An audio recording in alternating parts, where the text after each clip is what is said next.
Hello, আসসালামু আলাইকুম। সবাই কেমন আছেন? আজকে আমি আরেকটা নতুন রেসিপি নিয়ে আসলাম। এটা দেখে কি মনে হচ্ছে এটা কিসের রেসিপি হতে পারে? আচ্ছা আমি বলি এটা হচ্ছে স্যালমন ফিশ।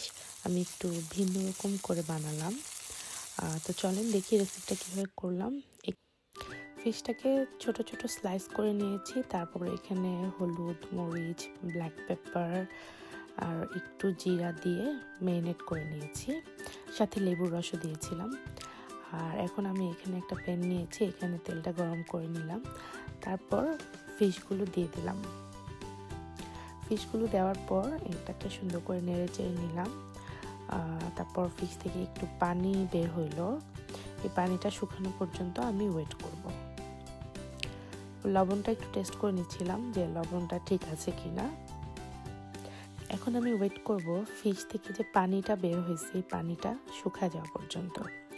এই যে অলরেডি পানিটা শুকায় আসছে, এই পর্যায়ে আমি অ্যাড করে দিব কুচি করে রাখা পেঁয়াজ।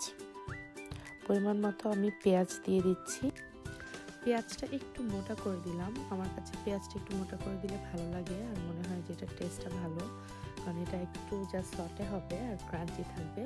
সাথে দিয়ে দিলাম কাঁচামরিচ। এখন এটাকে ফিশের সাথে একটু নেড়ে চেড়ে দিলাম আর ওয়েট করব একটু নরম হওয়া পর্যন্ত। পেঁয়াজটা ফিশটা একদম খুব ভালো করে মিক্স করে একটু পেঁয়াজটা নরম করা পর্যন্ত ওয়েট করলাম। এই যে এখন পেঁয়াজটা একটু নরম হয়ে গেছে, ক্রাঞ্চি ক্রাঞ্চি থাকবে। এই পর্যায়ে আমি একটু ধনেপাতা দিয়ে দিলাম। ধনেপাতা দিয়ে আবার একটু নেড়ে দিব। নেড়ে আবার একটু ওয়েট করব ধনেপাতাটার সুন্দর একটা গন্ধ ছড়ানোর জন্য। তো এই রেসিপিটা আসলে আমার কাছে খুব ভালো লাগে। আসলে আমরা স্যালমন ফিশ তো অনেকভাবেই করে থাকি। স্যালমনের গ্রিল করি, ফ্রাই করি, গার্লিক অ্যান্ড বাটার দিয়ে ফ্রাই করি। সো আমার মনে হয় এটা একটু ভিন্নধর্মী একটা রেসিপি। আমি ট্রাই করেছি, আমার কাছে খুবই ভালো লেগেছে। আমি এটা প্রায় করি। সো আপনারাও একবার হলেও ট্রাই করে দেখতে পারেন।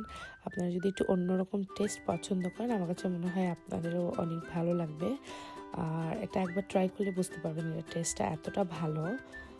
Thank you for watching. আল্লাহ হাফেজ।